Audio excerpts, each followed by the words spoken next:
অভিযোগের ভিত্তিতে বিএলও এবং এইআরওকে শোকজ করল নির্বাচন কমিশন। জাতীয় ইলেকশন কমিশনের অবজারভার পঙ্কজ যাদবকে পাশে রেখে এমনটাই জানালেন জেলা শাসক রাজু মিশ্র। কোচবিহার জেলার নির্বাচন তালিকা কিভাবে সঠিক করা যায় সেই উদ্দেশ্যকে মাথায় রেখে কোচবিহার জেলা শাসক দপ্তরে বৃহস্পতিবার উপস্থিত হন জাতীয় নির্বাচন কমিশনের অবজারভার পঙ্কজ যাদব। এদিন কোচবিহার জেলা শাসক দপ্তরে কোচবিহার জেলার সমস্ত রাজনৈতিক দলের কর্মীদের নিয়ে বিশেষ বৈঠক করেন এবং সেখানে এসআইআর সম্পর্কিত সমস্ত বিষয়ে আলোচনা করেন বলে জানা যায়। জাতীয় নির্বাচন কমিশনের অবজারভার পঙ্কজ যাদব জানান, তিনি এসেছেন সমস্ত রাজনৈতিক দলের কার্যকর্তাদের সঙ্গে কথা বলতে, তাদের কি কি সমস্যা রয়েছে তা খতিয়ে দেখতে এবং জেলার নির্বাচন আধিকারিকের সঙ্গে কথা বলতে। নির্বাচন তালিকা কিভাবে আরো ভালো করা যায় সেই বিষয়টি খতিয়ে দেখা হবে বলে জানান তিনি। আমাদের সমস্ত আজকে ভোরবেলা আপনারা জানেন সমস্ত ইআরওদের সঙ্গে মিটিং হয়েছে, আর সেকেন্ডে আমাদের এখন সমস্ত all political party meeting sir করেছে। পলিটিক্যাল পার্টিগুলোর যা যা সাজেশনগুলো ছিল, কোয়েরিগুলো ছিল, সেটা স্যার সব জিনিসগুলো নোট করেছে। এরপরে যেভাবে ক্লারিফিকেশনগুলো আসবে সেটা আমরা দেখেছি। কি ধরনের অভিযোগ উঠে আসলো বা কি কোনো ধরনের এরকম অভিযোগ নেই। ওনাদের যা সাজেশনগুলো ছিল, ওনারা কোনো জিনিসগুলো চাইছিলেন, কিছু কিছু ক্লারিফিকেশন গুলো ছিল, সেই জিনিসগুলো ওনাদেরকে বলা হয়েছে। जलपाईगुड़ी में भी हम लोगों ने देखा और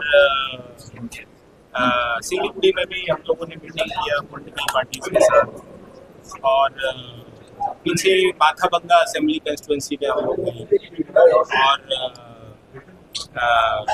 अभी अलीपुरद्वार डिस्ट्रिक्ट में भी मुझे जाना है, तो वहाँ पर यही तैयारियां देखनी है। और जो डिस्ट्रिक्ट एडमिनिस्ट्रेशन है, जो डिस्ट्रिक्ट इलेक्शन ऑफिसर हमारे होते हैं, उनकी लीडरशिप में काम कैसा हो रहा है ये सब देखना है।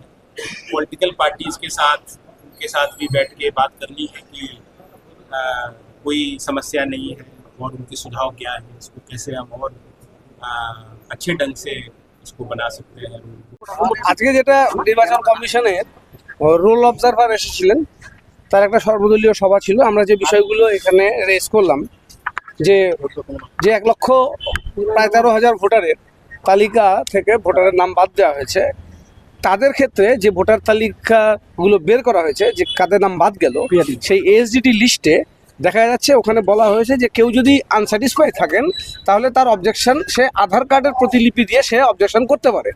সেই আধার কার্ডটা কেন হিয়ারিংয়ের সময় তার মান্যতা দেওয়া হবে না, এই কোশ্চেনটা আমরা রেজ করেছিলাম। যে নির্বাচন কমিশন নিজে বলছে কারো আইডেন্টিটির জন্য সে আধার কার্ড দিয়ে কমপ্লেন করতে পারে, সেই আধার কার্ডটা হিয়ারিংয়ের সময় কেন এক্সিকিউট হবে না, সেটা আমরা নির্বাচন কমিশনের নজরে নিয়ে এলাম।